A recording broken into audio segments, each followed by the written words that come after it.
नमस्कार। Study classes में आपका स्वागत है। तो आज हम लेसन प्लान यानी पाठ योजना को देखेंगे। आज का जो विषय है वह है इतिहास, जबकि जिस प्रकरण यानी जिस टॉपिक पर लेसन प्लान बनाना है वह टॉपिक है स्वतंत्रता के बाद भारत। ये क्लास 8 से संबंधित है। सामाजिक विज्ञान पुस्तक के अंतर्गत आप इस टॉपिक को देख सकते हैं। सामाजिक विज्ञान पुस्तक के अंतर्गत एक पुस्तक आता है जिसका नाम है हमारे अतीत, जो कि ये पुस्तक हिस्ट्री के अंतर्गत आता है, जो कि क्लास 8 से संबंधित है। तो आप इस पुस्तक में इस टॉपिक को देख सकते हैं। अगर और भी लेसन प्लान देखना चाहें तो आप प्लेलिस्ट में जाकर देख सकते हैं। लेसन प्लान की बहुत सारी वीडियो आपको देखने के लिए वहाँ पर मिल जाएंगे। तो आइए आज का टॉपिक स्टार्ट करते हैं। लेसन प्लान यानी पाठ योजना आप जब भी स्टार्ट करें अपने रजिस्टर की लेफ्ट पेज से इसकी शुरुआत करें। सबसे पहले लिखें विद्यालय का नाम, जिस विद्यालय में आपको पढ़ाने के लिए जाना है। फिर उसके बाद अपना नाम लिखेंगे, फिर आपका रोल नंबर क्या है वो लिखेंगे। विषय हो जाएगा इतिहास प्रकरण, यानी कि जो टॉपिक आपको लेसन प्लान के लिए मिला है उसको यहाँ पर लिखेंगे। तो यहाँ पर है स्वतंत्रता के बाद भारत।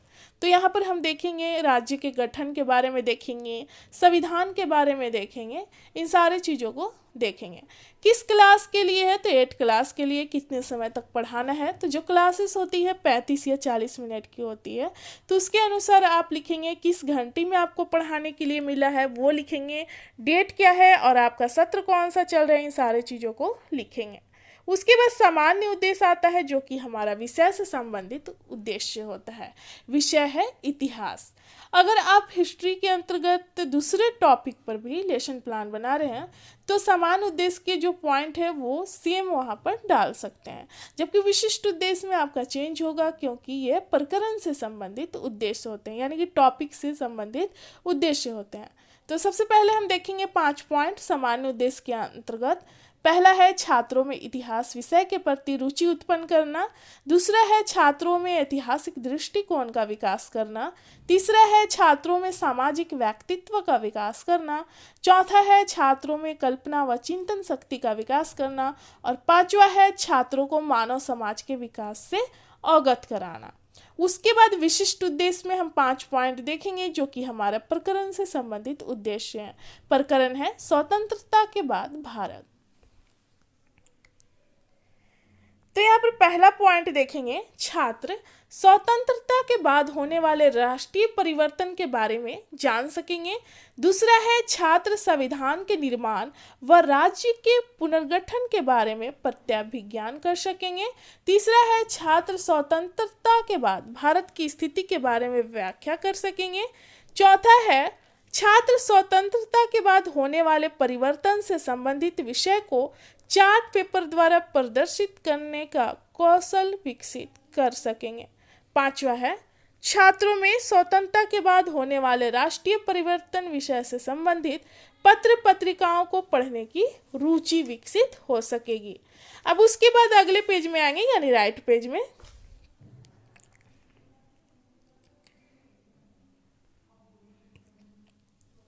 यहाँ पर लिखेंगे सहायक शिक्षण सामग्री, यानी कि पढ़ाने के समय आप किन किन सामग्री का प्रयोग करेंगे। तो यहाँ पर हो जाएगा चौक, डस्टर, पॉइंटर, चार्ट, श्यामपट्ट और अन्य शिक्षण सहायक सामग्री। किस विधि का प्रयोग करेंगे तो व्याख्यान और प्रश्नोत्तर विधि। पूर्व ज्ञान में हो जाएगा कि छात्र जो है इस टॉपिक के बारे में पहले से थोड़ी बहुत जानकारी रखते हैं।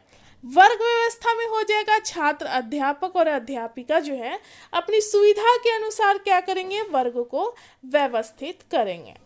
उसके बाद हम देखेंगे यहाँ पर प्रस्तावना का पॉइंट, जिसमें आपको 2 कॉलम यहाँ पर बनाना है। एक हो जाएगा आपका छात्र, अध्यापक या अध्यापिका कथन और दूसरा हो जाएगा छात्र संभावित उत्तर।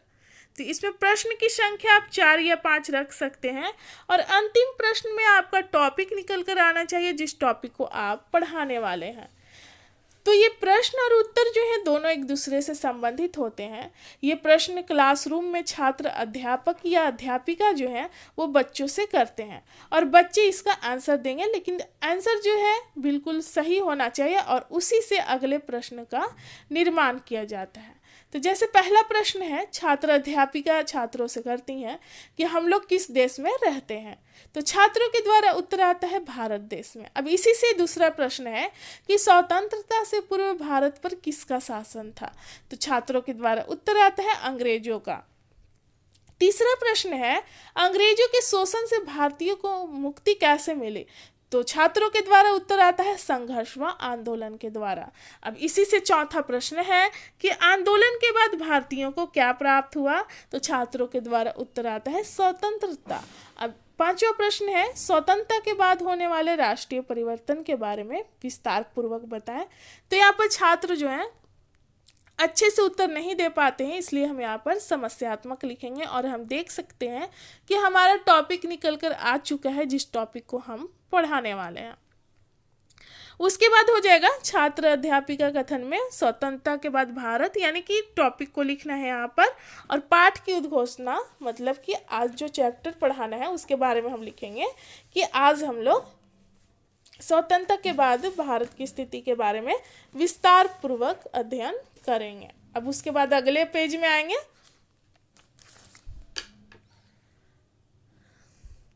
जिसमें क्या करना है कि आपको दोनों साइड का पेज यूज करना है। 4 कॉलम आपको बनाने होंगे यहाँ पर,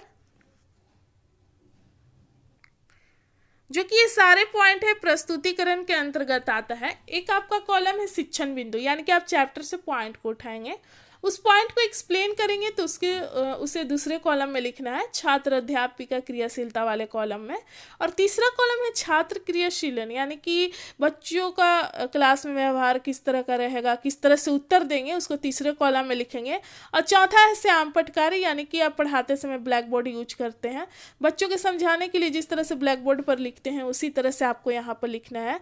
और आप चाहे तो ब्लैक चार्ट पेपर यूज कर सकते हैं चौथे कॉलम में, और कुछ पिक्चर्स से संबंधित हो तो चिपका सकते हैं, ताकि बच्चे को जो भी टॉपिक यहाँ पर पढ़ाया जा रहा है उनको क्लियर हो जाए।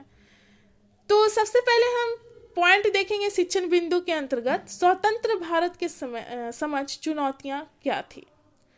तो यहाँ पर देखेंगे कि लगभग 200 वर्ष की अंग्रेजों के गुलामी के बाद 15 अगस्त 1947 को भारत आज़ाद हुआ, लेकिन इस आज़ादी के साथ देश की जनता को देश के विभाजन का सामना करना पड़ा। स्वतंत्र भारत के समक्ष मुख्यतः 3 चुनौतियां थीं। पहला, एकता एवं अखंडता की चुनौती, दूसरा लोकतंत्र की स्थापना, और तीसरा समानता पर आधारित विकास करना। तो इसके अंतर्गत हम पहला पॉइंट देखेंगे, एकता एवं अखंडता की चुनौती। भारत अपने आकार एवं विविधता में काफ़ी बड़ा था और यहाँ विभिन्न भाषा, संस्कृति और धर्मों के मानने वाले लोग थे। इन सभी को एकता के सूत्र में बांधना भारत के समक्ष एक सबसे बड़ी चुनौती थी। दूसरा, लोकतंत्र की स्थापना करना, और तीसरा था समानता पर आधारित विकास करना। ऐसा विकास जिससे किसी एक वर्ग का ना होकर संपूर्ण समाज का कल्याण व विकास हो। अब इसी से प्रश्न करती हैं छात्र अध्यापिका छात्रों से कि भारत कब आज़ाद हुआ था। तो छात्रों के द्वारा उत्तर आता है 15 अगस्त 1947 को भारत आज़ाद हुआ था। छात्र क्रियाशीलन में देख सकते हैं कि छात्र ध्यानपूर्वक कक्षा में छात्र अध्यापिका द्वारा पढ़ाए जा रहे कथनों को सुनेंगे। श्याम पटकार में देख सकते हैं तो मुख्यतः 3 चुनौती थी। एक तो एकता एवं अखंडता की स्थापना करना, लोकतंत्र की स्थापना करना और समानता पर आधारित विकास करना। अब उसके बाद हम दूसरा पॉइंट देखेंगे, नए संविधान की रचना। तो यहाँ पर देखते हैं कि स्वतंत्रता के बाद राष्ट्र की शासन व्यवस्था और कानून व्यवस्था को बनाए रखने के लिए संविधान की रचना की गई। तो भारत के संविधान के निर्माण में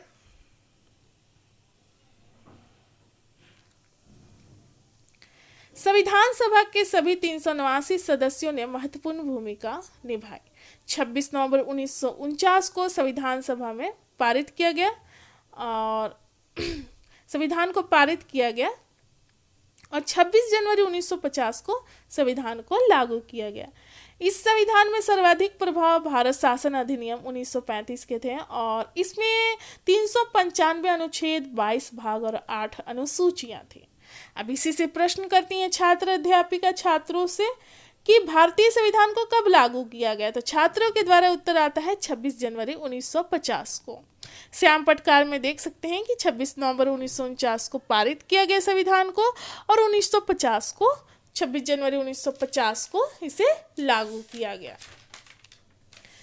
अब हम आते हैं अगले पेज पे। इसके साथ ही हम क्या देखते हैं कि विदेश नीति की भी जरूरत पड़ी। योजना आयोग का भी गठन किया गया ताकि भारत का जो आर्थिक विकास हो अच्छे तरीके से हो। और यहाँ पर हम देखेंगे राज्य का गठन। तो 1928 में मोतीलाल नेहरू की अध्यक्षता में एक समिति गठित की गई जिसे कांग्रेस का पूरा समर्थन प्राप्त था। इस समिति ने भाषा, जनिच्छा, जनसंख्या, भौगोलिक और वित्तीय स्थिति को राज्य के गठन का आधार माना।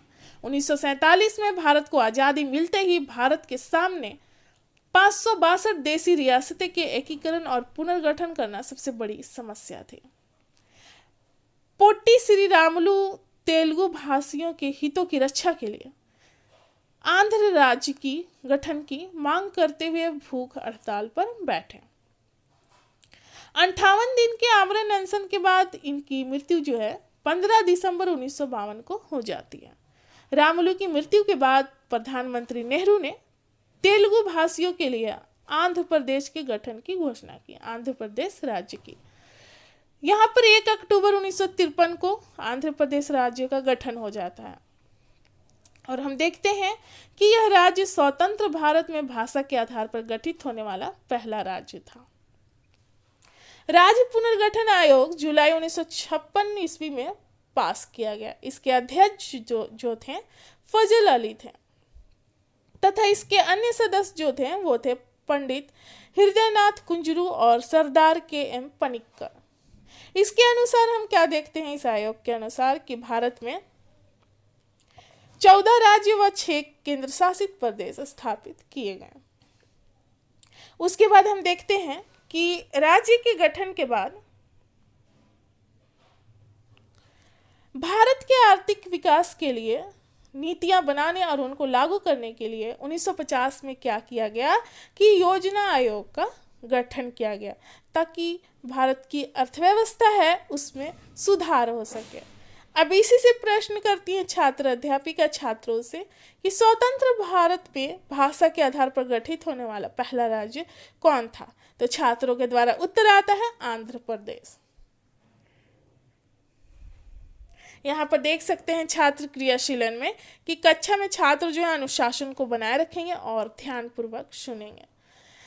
श्याम पटकार में भी देख सकते हैं कि स्वतंत्रता के बाद राज्य का पुनर्गठन करना सबसे बड़ी समस्या थी। स्वतंत्र भारत में हम क्या देखते हैं कि भाषा के आधार पर जो राज्य का गठन किया गया वो आंध्र प्रदेश था। फिर उसके बाद क्या देखते हैं कि राज्य पुनर्गठन आयोग 1956 में पास किया गया और इसके अनुसार भारत में 14 राज्य और 6 केंद्र शासित प्रदेश स्थापित किए गए। तो ये सारा प्रस्तुतिकरण के अंतर्गत पॉइंट थे शिक्षण बिंदु के। अब उसके बाद हमारा प्रस्तुतिकरण के अंतर्गत जो पॉइंट थे यहाँ पर समाप्त हो जाता है। उसके बाद हम अगले पेज में आएंगे जिसमें मूल्यांकन करेंगे। पढ़ाने के बाद मूल्यांकन करना जरूरी होता है। मूल्यांकन के आधार पर ही पता चलता है कि जो चैप्टर पढ़ाया गया है या जो टॉपिक पढ़ाया गया है वो छात्रों को समझ में आया है या नहीं आया है, क्योंकि ये प्रश्न किए जाते हैं। प्रश्न की संख्या 4-5 आप रख सकते हैं और जो प्रश्न है पढ़ाने के बाद बच्चों से क्लासरूम में ही किए जाते हैं और बच्चे इसका आंसर क्लासरूम में ही देते हैं। तो प्रश्न है जैसे कि भारत कब आज़ाद हुआ था। दूसरा प्रश्न है स्वतंत्र भारत को किन किन चुनौतियों का सामना करना पड़ा था। तीसरा प्रश्न भारतीय संविधान को कब लागू किया गया। चौथा प्रश्न है स्वतंत्र भारत में भाषा के आधार पर गठित होने वाला पहला राज्य कौन था। और पांचवा है योजना आयोग का गठन कब किया गया। अब मूल्यांकन के बाद पुनरावृत्ति देखेंगे। पुनरावृत्ति में क्या है कि जो पढ़ाए हैं आप चैप्टर पढ़ाए हैं या जो टॉपिक पढ़ाए हैं उसको क्या करना है कि पॉइंट वाइज बच्चों के सामने प्रस्तुत कर देना है पूरे टॉपिक को, ताकि जो भी टॉपिक है उनके समझ क्लियर हो जाए। पहला पॉइंट है भारत 15 अगस्त 1947 को आज़ाद हुआ और इसके समक्ष 3 मुख्य चुनौती थी। पहला तो एकता अखंडता की स्थापना करना, दूसरा लोकतंत्र की स्थापना करना और तीसरा समानता पर आधारित विकास करना। दूसरा पॉइंट है देश की शासन व्यवस्था और कानून व्यवस्था को चलाने के लिए भारतीय संविधान को 26 जनवरी 1950 को लागू किया गया। फिर तीसरा पॉइंट क्या देखते हैं कि स्वतंत्रता के बाद राज्यों का पुनर्गठन किया गया और 1 अक्टूबर 1953 को आंध्र प्रदेश को भाषा के आधार पर सबसे पहला राज्य गठित किया गया। फिर उसके बाद हम देखते हैं कि धीरे धीरे अन्य राज्यों का गठन किया गया। चौथा पॉइंट है राज्यों के गठन के बाद भारत के आर्थिक विकास के लिए नीतियां बनाने और उनको लागू करने के लिए 1950 में भारत सरकार ने योजना आयोग का गठन किया। अब उसके बाद गृह कार्य यानी कि होमवर्क देना है बच्चों को। तो प्रश्न की संख्या आप 2-3 रख सकते हैं और जो प्रश्न है चैप्टर से संबंधित होना चाहिए ताकि घर पर इसका आंसर बच्चे अच्छे तरीके से कर सकें, उनको किसी तरह की कठिनाइयों का सामना ना करना पड़े। पहला पॉइंट है स्वतंत्र भारत के समक्ष चुनौतियों का वर्णन करें और दूसरा है योजना आयोग का वर्णन करें। तो जो लेसन प्लान यानी पाठ योजना है यहाँ पर समाप्त होता है। मिलते हैं अगले लेसन प्लान के साथ अगले वीडियोस में। धन्यवाद।